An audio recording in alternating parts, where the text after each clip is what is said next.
সবাইকে স্বাগত জানাচ্ছি দীপ্ত সন্ধ্যার সংবাদে। সাথে রয়েছে দোলা ডলরের। শুরুতেই জানাবো সংবাদ শিরোনাম। ভেনেজুয়েলার প্রেসিডেন্ট নিকোলাস মাদুরো স্ত্রী সহ আটক, একাধিক স্থাপনায় যুক্তরাষ্ট্রের হামলা। বগুড়া ও ঢাকায় তারেক রহমানের মনোনয়নপত্র বৈধ ঘোষণা, ঢাকা ৯ বাতিল তাসনিম জারার। মোস্তাফিজকে আইপিএল থেকে বাদ দিয়েছে কলকাতা নাইট রাইডার্স, বিভিন্ন মহলের সমালোচনা।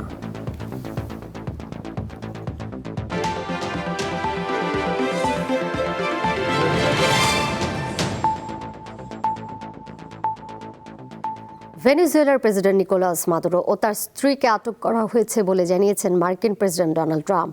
এছাড়া ভেনেজুয়েলায় সামরিক সহ একাধিক স্থাপনায় হামলা চালিয়েছে যুক্তরাষ্ট্র। নিজের সামাজিক যোগাযোগ মাধ্যমে তিনি লিখেছেন, যুক্তরাষ্ট্র সফলভাবে ভেনেজুয়েলা ও তার নেতা প্রেসিডেন্ট নিকোলাস মাদুরোর বিরুদ্ধে ব্যাপক হামলা চালিয়েছে। তাকে তার স্ত্রী সহ আটক করা হয়েছে এবং দেশ থেকে সরিয়ে নেওয়া হয়েছে। এই অভিযান যুক্তরাষ্ট্রের আইন প্রয়োগকারী সংস্থার সহযোগিতায় সম্পন্ন হয়েছে এবং অভিযানের বিস্তারিত ট্রাম্পের বাসভবনের সংবাদ সম্মেলনে জানানো হবে। এদিকে মার্কিন হামলার পর ভেনেজুয়েলা জুড়ে জরুরি অবস্থা জারি করেছে দেশটির সরকার। শুক্রবার দিবাগত রাতে ভেনেজুয়েলায় হামলা শুরু করে মার্কিন বাহিনী।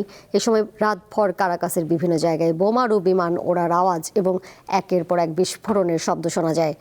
আন্তর্জাতিক গণমাধ্যমগুলো জানিয়েছে দেশটির রাজধানীর প্রধান সামরিক ঘাঁটির কয়েকটি স্থাপনায় আগুন ধরেছে এবং সেসব জায়গা থেকে কালো ধোঁয়ার কুণ্ডলী উঠতে দেখা গেছে।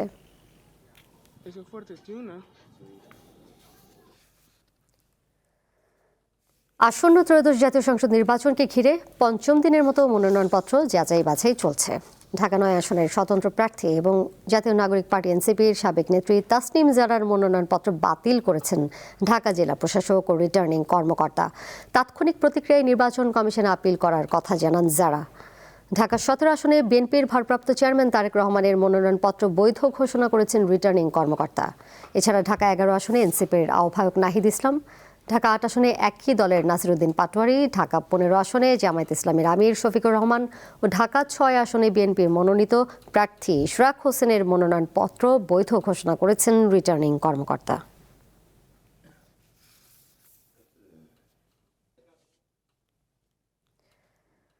বগুড়া ৬ আসনে বিএনপির ভারপ্রাপ্ত চেয়ারম্যান তারেক রহমানের মনোনয়নপত্র বৈধ ঘোষণা করেছে নির্বাচন কমিশন। একই আসনে জামায়াতে ইসলামীর প্রার্থী আবিদুর রহমান সোহেলের মনোনয়নপত্র বৈধ ঘোষণা করা হয়। খালেদা জিয়ার মৃত্যুতে দিনাজপুর ৩ আসনে তার মনোনয়নপত্র স্থগিত করেন সংশ্লিষ্ট কর্মকর্তারা।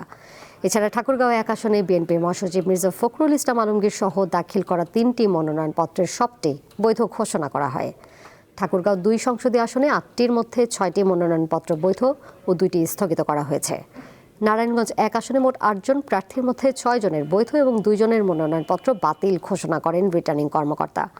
নারায়ণগঞ্জ ২ আসনে ৩টি বৈধ, ৩টি স্থগিত ও ৪টি বাতিল এবং নারায়ণগঞ্জ ৩ আসনে ১ জনের মনোনয়নপত্র বাতিল হয়েছে। শরীয়তপুর ৩ আসনে জাতীয় পার্টির প্রার্থী আব্দুল হান্নানের মনোনয়ন বাতিল করা হয়।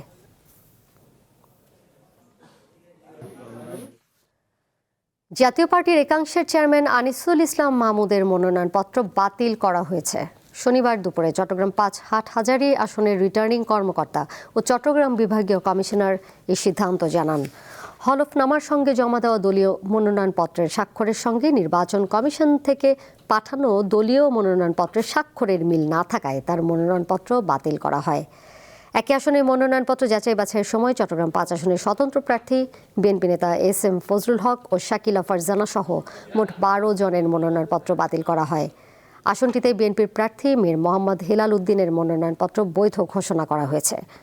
এছাড়া চট্টগ্রাম ৪ আসনে ১ জনের, ৭ আসনে ৩ জনের, ১২ আসনে জাতীয় পার্টি ও এলডিপির প্রার্থী সহ ৪ জনের মনোনয়ন বাতিল করা হয়েছে।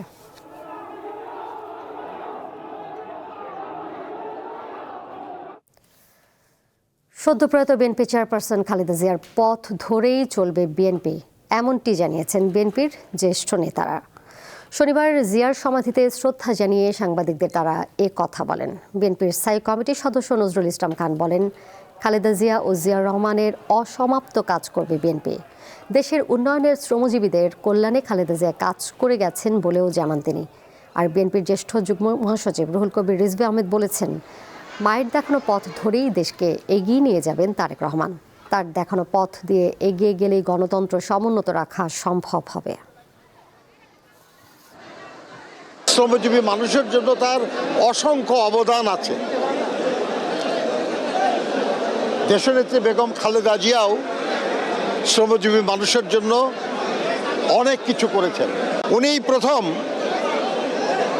2006 সালে বাংলাদেশ লেবার কোড এটা প্রণয়ন করেন, অনুমোদন করেন। তার জ্যেষ্ঠ পুত্র বিএনপির ভারপ্রাপ্ত চেয়ারম্যান জনাব তারেক রহমান, তার যে পতাকা তিনি হাতে নিয়েছেন, তার মায়ের প্রদর্শিত পথ ধরে তিনি এগিয়ে নিয়ে যাবেন এই দেশকে নতুন সম্ভাবনার দিকে, নতুন দিগন্তের দিকে। আমরা সেই দিগন্তের দিকে এগিয়ে যাব। যাচ্ছে পরের প্রসঙ্গে। রাজধানীতে আজ মৌসুমের সর্বনিম্ন 12.5 ডিগ্রি সেলসিয়াস তাপমাত্রা রেকর্ড করা হয়েছে। সকাল থেকে ঢাকার আকাশ ছিল মেঘাচ্ছন্ন, দুপুরের দিকে অবশ্য সূর্যের দেখা মিলেছে। আবহাওয়া অফিস জানিয়েছে শীতের এই প্রকোপ আরও কয়েকদিন থাকবে। প্রচণ্ড ঠান্ডায় নিম্নবিত্ত ও ছিন্নমূল মানুষ বেকায়দায় পড়েছেন। রাজধানীর ব্যস্ততম মিরপুর সড়কে শনিবার সকাল 10টার চিত্র এটি। অন্য সময় এখানে যানজট এড়াতে ট্রাফিক পুলিশকে হিমশিম খেতে হয়। ঘন কুয়াশা আর ঠান্ডার প্রভাব ঢাকার মহাসড়ক থেকে অলিতে গলিতে। ঘন কুয়াশা, হিমেল বাতাস আর কম তাপমাত্রায় বিপর্যস্ত হয়ে পড়েছে নগরীর জনজীবন। শীতের কারণে সবচেয়ে বেশি সমস্যায় পড়েছেন দিনমজুর, রিকশা চালক, ভাসমান ও খোলা আকাশের নিচে থাকা মানুষজন। অনেকে পুরনো কম্বল, মোটা কাপড় কিংবা পলিথিন জড়িয়ে ঠান্ডা থেকে বাঁচার চেষ্টা করেন। ঠান্ডার জন্য দেখা যাচ্ছে আমরা পানিতে নামা লাগতেছে, এর কারণে ঠান্ডা লাগতেছে। ঠান্ডার কারণে অনেক যাত্রী পাওয়া যায় না। অনেকক্ষণ ধরে এখানে বসে আছি, এই বাতাসের কারণে যাত্রী সহজে উঠতে চায় না। ঠান্ডায় খুব কষ্ট হইতেছে, অন্য দিনে থাকে, এবারে ঠান্ডা বেশি এই দিন। যে পরিমাণে ঠান্ডা আমরা কিভাবে কি করব, দোকানদারি করতে কষ্ট হয়ে যাচ্ছে। যেমন পানিটা 24 ঘন্টা হাতাইতে হয়, এই ঠান্ডার ভিতরে যদি পানি হাতে আমরা অসুস্থ হয়ে যাই। আবহাওয়া অফিস জানিয়েছে উত্তরের শীতল বাতাসের প্রভাবে রাজধানী সহ দেশের বিভিন্ন অঞ্চলে ঠান্ডার তীব্রতা বেড়েছে। আজকে সর্বনিম্ন তাপমাত্রা হচ্ছে 12.5 ডিগ্রি এবং এটা এই মৌসুমের কিন্তু সর্বনিম্ন তাপমাত্রা ঢাকার জন্য। এটা মূলত আসলে কুয়াশার জন্য, তার কারণ ডিসেম্বর মাসে যে দেশের বিশেষ উত্তরের জেলাগুলোতে কুয়াশার জন্য শীতটা বেশি অনুভূত হয়েছে এবং এই শীতের সময়টা আসলে যদি কুয়াশার পরিমাণটা বেশি থাকে সেক্ষেত্রে কিন্তু আর শীতের তীব্রতাটা বেশি অনুভূত হয়। তাপমাত্রা কখন বাড়তে পারে এবং বর্তমান অবস্থা কতদিন থাকবে জানালেন এই কর্মকর্তা। এই অবস্থাটা আগামী 4-5 দিন অব্যাহত থাকবে, অর্থাৎ সামান্য পরিবর্তনের মধ্যে দিয়ে এরকমই থাকবে, হয়তো কখনো কিছুটা কম কিছুটা বেশি, তবে উল্লেখযোগ্য পরিবর্তনের সম্ভাবনা আপাতত নেই। শনিবার সকালে সিরাজগঞ্জে দেশের সর্বনিম্ন 9 ডিগ্রি সেলসিয়াস তাপমাত্রা রেকর্ড করা হয়েছে। মাহিদুর রহমান, দীপ্ত সংবাদ, ঢাকা। ঢাকা আন্তর্জাতিক বাণিজ্য মেলার 30তম আসরের পর্দা উঠল আজ। রাজধানীর নিকটবর্তী পূর্বাচলের 4 নম্বর সেক্টরে স্থায়ী venue Bangladesh China friendship exhibition centre BBCFEC ভবনে সকালে মেলার উদ্বোধন করেন বাণিজ্য উপদেষ্টা। দেশের পণ্য প্রদর্শনীর সব থেকে বড় এই আয়োজনে এবার ভারত, তুরস্ক, সিঙ্গাপুর, ইন্দোনেশিয়া, হংকং ও মালয়েশিয়া সহ অন্তত 11টি বিদেশি প্যাভিলিয়ন অংশ নিচ্ছে।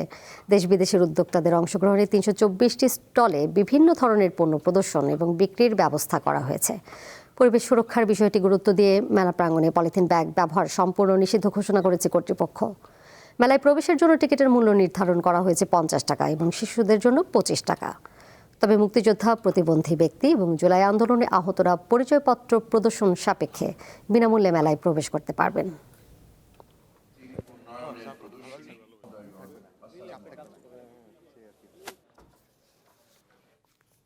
আবার আন্তর্জাতিক প্রসঙ্গ। ইয়েমেনের হাদ্রামাউত প্রদেশে সৌদি আরবে নেতৃত্বাধীন জোটের বিমান হামলায় নিহতের সংখ্যা বেড়ে অন্তত 20 জনে দাঁড়িয়েছে।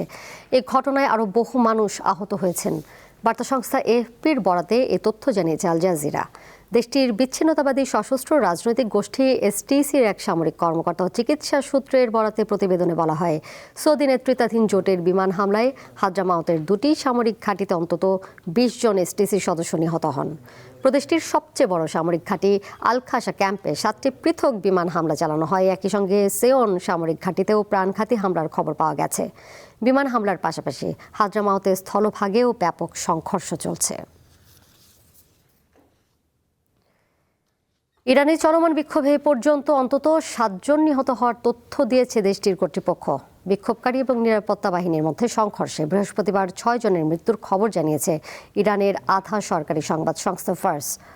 এছাড়া বুধবার রাতে বিক্ষোভকারীদের সঙ্গে সংঘর্ষে ইরানের বিপ্লবী গার্ড বাহিনীর এক নিরাপত্তা সদস্য নিহত হন।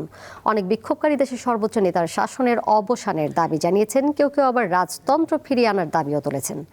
এদিকে ইরানে চলমান সরকার বিরোধী বিক্ষোভ দমনে নিরাপত্তা বাহিনী গুলি চালালে বিক্ষোভকারীদের পাশে দাঁড়ানোর হুমকি দিয়েছেন যুক্তরাষ্ট্রের প্রেসিডেন্ট ডোনাল্ড ট্রাম্প। শুক্রবার সামাজিক যোগাযোগ মাধ্যমে দেওয়া এক বার্তায় তিনি বলেন, যুক্তরাষ্ট্র যে কোনো পদক্ষেপের জন্য প্রস্তুত, তবে ট্রাম্পের হুমকির জবাবে ইরান বলছে কোনো বিদেশি হস্তক্ষেপের সুযোগ দেওয়া হবে না।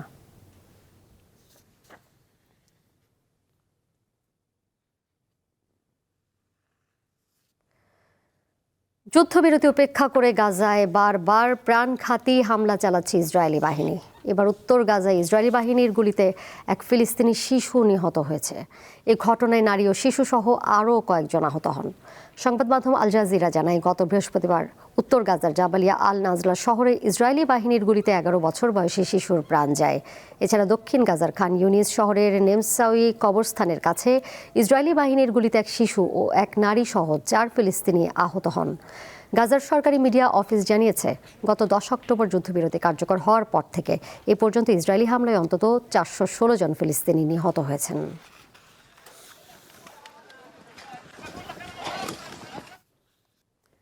খেলার খবর। বাংলাদেশের তারকা পেসার মোস্তাফিজুর রহমানকে আইপিএল থেকে বাদ দিয়েছে কলকাতা নাইট রাইডার্স। ভারতীয় ক্রিকেট বোর্ডের নির্দেশে আজ এই সিদ্ধান্ত নিয়েছে তারা, তবে ঠিক কী কারণে এই নির্দেশ তা নিশ্চিত হওয়া যায়নি। বাংলাদেশে ধর্মীয় সংখ্যালঘু নির্যাতনের অভিযোগ বিষয়ে ভারতের বিভিন্ন মহলে প্রতিক্রিয়া হচ্ছে বলে জানিয়েছে সে দেশের গণমাধ্যম। বাংলাদেশ থেকে 7 খেলোয়াড়ের নাম ছিল গত মাসে অনুষ্ঠিত আইপিএল এ নিলামে, তবে শুধু দল পান মোস্তাফিজুর রহমান। 9 কোটি 20 লাখ রুপিতে তাকে কেনে শাহরুখ খানের কলকাতা নাইট রাইডার্স। ভারতের এই ফ্র্যাঞ্চাইজি লিগে কোনো বাংলাদেশি ক্রিকেটারের এটাই সর্বোচ্চ দামে বিক্রি হওয়ার রেকর্ড। এরপর থেকেই বাংলাদেশের ক্রিকেট প্রেমীরা আইপিএল এর নতুন মৌসুমে কাটার মাস্টারকে দেখার অপেক্ষায় আছেন, কিন্তু না, মাঠে দেখা যাবে না তাকে। আইপিএলে বাংলাদেশের তারকা পেসার মোস্তাফিজকে দল থেকে বাদ দিতে কেকেআর কর্তৃপক্ষকে নির্দেশ দিয়েছে ভারতীয় ক্রিকেট কন্ট্রোল বোর্ড বিসিসিআই। শনিবার বিসিসিআই সচিব দেবজিৎ সাইকিয়া সংবাদ সংস্থা এএনআই-কে এই সিদ্ধান্তের কথা নিশ্চিত করেছেন। সচিব জানান, বর্তমান সামগ্রিক পরিস্থিতি প্রেক্ষাপটে বোর্ড এই সিদ্ধান্ত নিয়েছে। ভারতের সংবাদ মাধ্যম জানিয়েছে, বাংলাদেশের ধর্মীয় সংখ্যালঘুদের বিরুদ্ধে সহিংস ঘটনার খবর সামনে আসার পর কলকাতা নাইট রাইডার্সের সঙ্গে মোস্তাফিজের চুক্তি ঘিরে বিতর্ক তৈরি হয়েছে। এরই পরিপ্রেক্ষিতে 2026 আইপিএলে মোস্তাফিজের অংশগ্রহণ নিয়েও প্রশ্ন তুলেছে অনেকে। আইপিএলে নতুন মৌসুমের জন্য মোস্তাফিজকে দলে নেওয়ায় কলকাতা নাইট রাইডার্সের মালিক ও বলিউড মেগাস্টার শাহরুখ খানের উপর চড়াও হয়েছেন উত্তরপ্রদেশের বিজেপি নেতা সঙ্গীত সোম। বাংলাদেশি ক্রিকেটারকে দলে নেওয়ায় শাহরুখকে দেশদ্রোহী হিসেবে অভিহিত করেছেন তিনি। তাকে সমর্থন দিয়েছেন বিজেপির আরেক নেতা অর্জুন সিং। তবে এ ধরনের মন্তব্যের তীব্র নিন্দা জানিয়েছেন উত্তরপ্রদেশের বিরোধী দলীয় নেতা মাতা প্রসাদ পাণ্ডে। কংগ্রেস নেতা সুরিন্দর রাজপুতও একে সংকীর্ণ রাজনীতি বলে উল্লেখ করেছেন। ভারতের বার্তা সংস্থা IANS জানিয়েছে, ভারত সরকার এখনও বাংলাদেশে কোনো খেলোয়াড়ের আইপিএলে অংশ নেওয়ার বন্ধের নির্দেশ দেয়নি। 2024 সালে 5 আগস্ট গণ অভ্যুত্থানে শেখ হাসিনা সরকারের পতনের পর ঢাকা দিল্লি সম্পর্কে টানাপোড়েন সৃষ্টি হয়। মোহাম্মদ হাসিব, দীপ্ত স্পোর্টস। সন্ধ্যার সংবাদ শেষ করব, তবে তার আগে শিরোনামগুলো জেনে দেব আরও একবার। ভেনেজুয়েলার প্রেসিডেন্ট নিকোলাস মাদুরোর স্ত্রী সহ আটক, একাধিক স্থাপনায় যুক্তরাষ্ট্রের হামলা। বগুড়া ও ঢাকায় তারেক রহমানের মনোনয়নপত্র বৈধ ঘোষণা, ঢাকা 9-এ বাতিল তাসনিম জারার। মোস্তাফিজকে আইপিএল থেকে বাদ দিয়েছে কলকাতা নাইট রাইডার্স, বিভিন্ন মহলের সমালোচনা।